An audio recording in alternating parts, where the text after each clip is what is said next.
Pizza, burger, momos, fries, गोड पेये आणि त्यासोबत रात्री उशिरापर्यंत जागणं आजच्या तरुणांच्या रोजच्या आयुष्याचा हा भाग बनला आहे.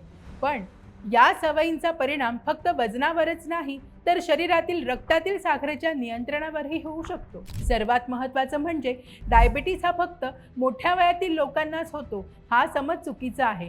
टाईप 2 डायबिटीसचा धोका तरुणांमध्येही असू शकतो. मात्र एकदा पिझ्झा किंवा बर्गर खाल्ल्यामुळे डायबिटीस होत नाही. समस्या निर्माण होते ती अशा पदार्थांचं वारंवार आणि जास्त प्रमाणात सेवन, कमी शारीरिक हालचाल आणि अपुरी झोप यामुळे. पिझ्झा, बर्गर, मिठाई, पॅकेज स्नॅक्स आणि मैद्याचे पदार्थ रोज खाल्ल्यास शरीराला गरजेपेक्षा जास्त कॅलरी मिळू शकतात.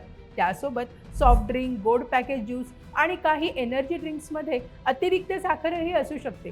त्यामुळे अशा पेयांऐवजी पाणी, साखर नसलेले पेये किंवा साधं ताक घेणं चांगला पर्याय ठरू शकतो. आता दुसरी महत्त्वाची गोष्ट म्हणजे शारीरिक हालचाल.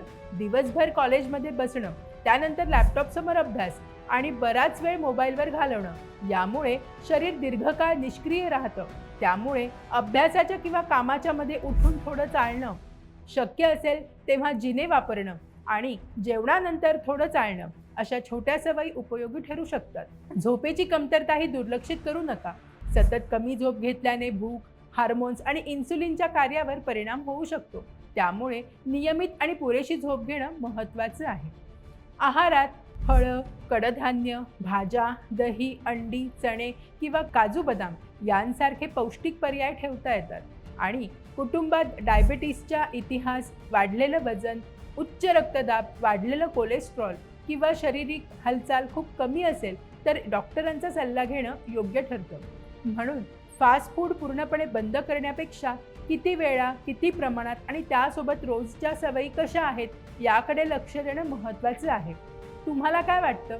तुमच्या रोजच्या जीवनात यापैकी कोणती सवय बदलण्याची गरज आहे?